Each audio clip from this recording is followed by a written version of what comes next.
Hello guys, and welcome back to Leslie's Travels, where I teach you how to travel in luxury and how to travel on a budget.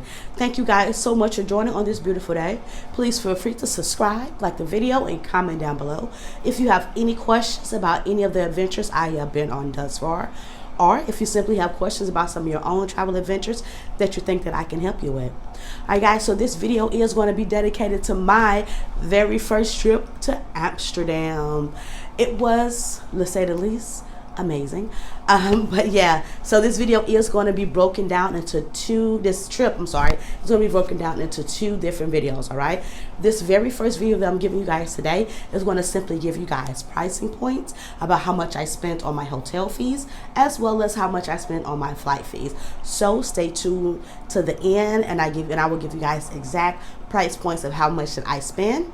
I was inside of Amsterdam from January the 17th to the 24th, and if you know anything about traveling, that was more so the winter time, so my flights was a little bit cheaper than most times that you travel. If you travel during the summertime, you know there's going to be high season, so my flight was just a little bit less expensive, but I didn't miss anything, and it wasn't crazy cold, but you know, it was still amazing to say the least. So yeah, so I'm going to jump right on in, guys. So when I did touch down into Amsterdam, I went directly into my hotel. I ended up staying in Hotel Ibis. If I'm pronouncing it wrong, I do apologize. Which was right, I say about maybe 10 to 15 minute Uber ride to the center of Amsterdam, which was super cool because I got to spend a little bit less money on my Uber fees. I will say that when I do go back, I am going to use a bit more of the public transportation system because now I'm a little bit more acclimated with the area, and I feel like I have a little more insight and detail about how to get around. But like I said, I did end up using Uber to get around this time around. The same thing in Paris as well, but on my next trip I will use the public transportation system because it is a bit more cheaper. So yeah, once I got in, I went directly into my hotel. I was super exhausted because it was such a long travel. So as soon as I touched down, I went directly, left my hotel, which my check-in was super seamless. Like I said, I had booked everything before I got there, so I just went in, showed them my ID, and I got directly in. My room was amazing. They were super friendly. Everything was super accommodating. They ended up upgrading me to a canal view as well, which I was grateful for because I was staying a little bit longer. She said I'll just give you a canal view, which was super cool. With my hotel, I did end up booking breakfast as well, only because I feel like it'd be cheaper to just eat there and then get the day started, which it ended up being a lot cheaper because I was able to spend more money at nighttime on more expensive dinners, which was super cool. But yeah, once I got in, I went directly into a coffee house because I was super tired and I just needed to fall asleep. Come to find out that coffee house was pretty much around, I was saying, every other corner. So it was not hard to find. I got out, I Googled it, and next thing I know, it was Uber driver taking me to the coffee house. From there, I did do a bit of traveling around. I did learn that the center of Amsterdam was the red light district. I know the red light district is a bit more a negative view, but for me, I don't know if it's just me, but I felt safe in the red light district. I even ended up doing a bit more nighttime touring simply because it was such a touristy area. So I felt a little bit more safer walking around at night because it was more crowded. Now, if it was a bit more of a secluded area, I probably wouldn't have felt as safe. And I was able to go to a lot more coffee houses at night because I was able to talk to people, learn about people, and it was a bit more interesting for me to go and see the red light district at night, which a lot of people say you shouldn't do. But for me, it was a decision that I made. And once again, I honestly did not know that the red light district was the center of Amsterdam. And if you keep in mind that if you have been to Amsterdam, then you know that right outside the red light district was the Royal Palace. So I ended up traveling to the Royal Palace a couple times just to see the beauty. They actually give you headphones as well, so you get a chance to actually hear what each one of the rooms were set up for, and you get a chance to understand the history behind it, and just a little bit of history behind Amsterdam, which was super amazing. My trip inside the Royal Palace was mind-blowing.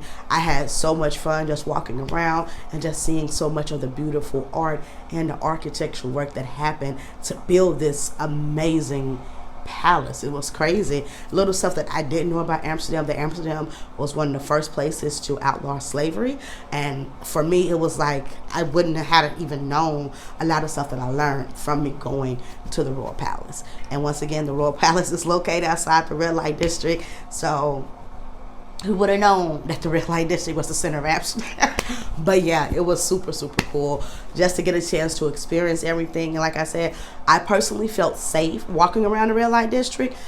I don't know if that was how everyone else felt, but for me, when I was walking around, that's how I felt. It wasn't, everyone was super chill. All the locals were super kind. Like everyone, I didn't get any strange vibes or like someone was trying to pickpocket or anything to that nature. But I will tell you to be safe and be cautious of your surroundings. Just keep an eye on everything. Use some of the travel tools that I tell everybody.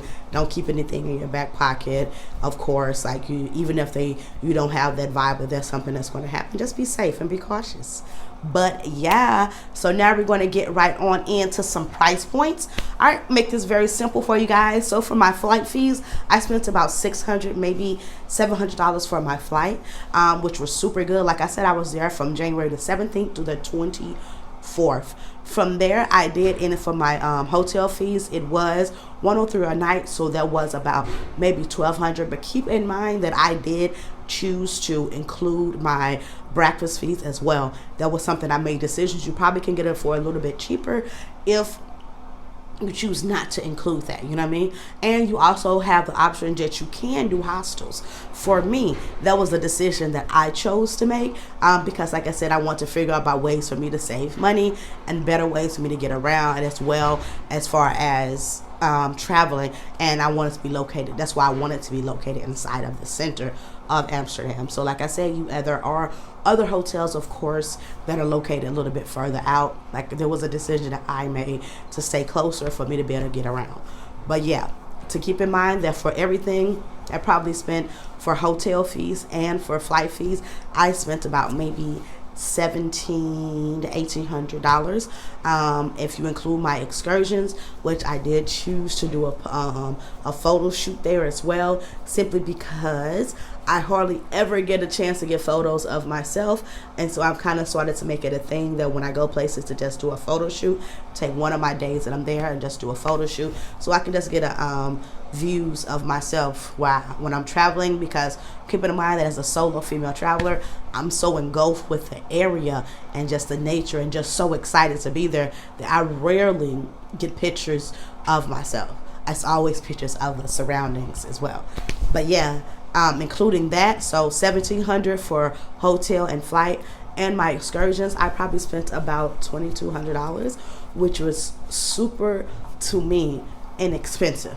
Like I said, it was other ways that you could have saved money. Could have got a hostel instead, or you simply could have got a not use Uber and chose to use public transportation. You know what I mean? Like, it's other ways to save money, but these were decisions I made as a solo female traveler. But yeah, for my trip and all, the grand total was $2,200. I don't repeat it myself. But yeah, like I said, you can make it cheaper for yourself if you choose to, but this is the way I chose to do it. So guys, my next video is going to be dedicated to the art of Amsterdam. It's so many beautiful museums to go see and so many art shows. I ended up doing the Light Festival. I ended up doing Anne Frank. I also did the Next Museum. And I did another museum where the artist Banksy, and I also got a chance, I lucked up and got into the Van Gogh Museum. So stay tuned for the very next video. Please feel free once again to subscribe, like the video, comment down below if you have any questions about any of the excursions I have been on thus far. And once again, thank you guys so much for joining Leslie's Travels, and you guys have a wonderful night and safe travels, love. Sorry about the wreck it.